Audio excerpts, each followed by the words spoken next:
Hi, Phil here. Today we're going to have a look around this Volkswagen Golf. So it's the SV model. We're going to have a walk around, look at some of the features, we'll look at the service history, we'll look at the condition as well. We'll also look at some of the benefits of this being the SV model over above the standard Golf model. As you'll probably know if you're looking at these cars, it's a more practical version of the Volkswagen Golf. You'll see already a bit more headroom, because there's a bit more height to the car. They've basically made it more practical. It's mainly, well, we found it's mainly aimed at families. If you were to look in the back there, tiny bit more leg room. The kids in the back, you do get tray tables on the back of each seat. These rear seats are sliding as well. I can't show you with one hand, but they will move backwards and forwards. And again, with the headroom, imagine if you've got kids in your ISOFIX seats, it's dead easy to load them in and out, just with that little extra half a foot headroom that you tend to get in these. And of course, an extra benefit of that is a larger boot.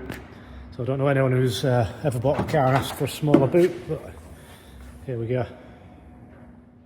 Now moving to the front of the car, it's your classic Golf interior. It's got the latest touchscreen. Being the SV model, there's extra cubby holes. In fact, we'll jump in the driver's seat, we'll start it up and we'll look at some of them features in more depth. So the view from the driver's seat. Mileage as of today is 29,857.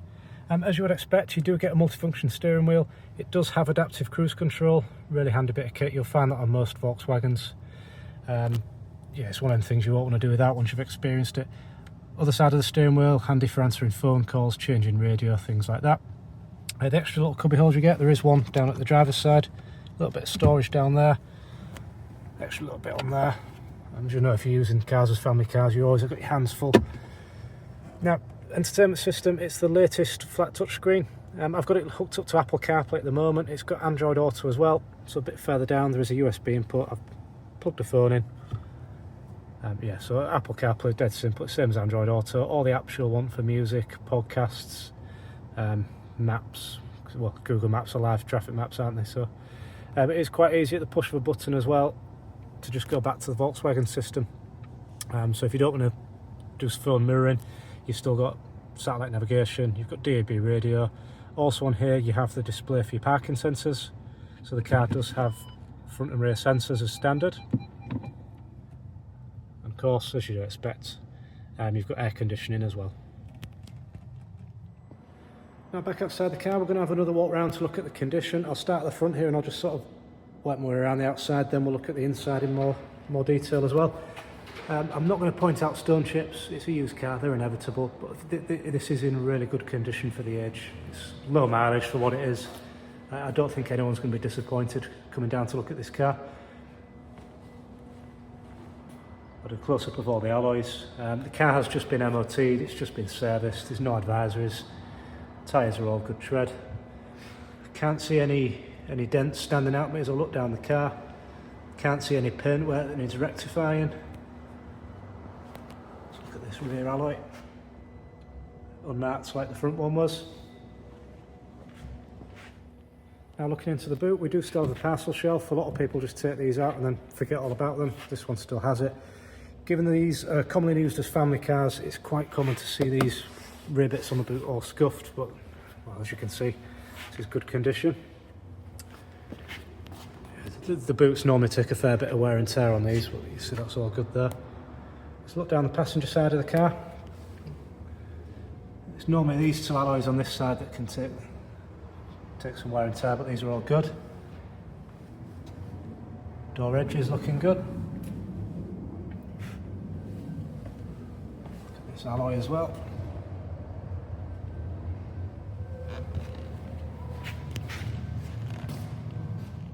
Now moving to the interior, again, given they're always family cars, you commonly have children in the back. You can see the back of these chairs sometimes get scuffed on them if you're looking around the cars. So I'll do a close-up for you just to show this is in good condition. Tray tables still stay up as well.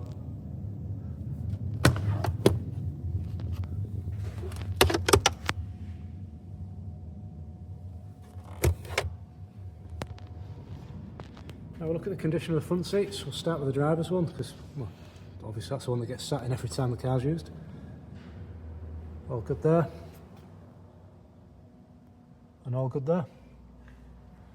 Getting out to the service history on the car, this is a printout from the Volkswagen online system, so you go into any Volkswagen dealership in the UK, as long as you've got the V5 for the car, they'll print this out for you.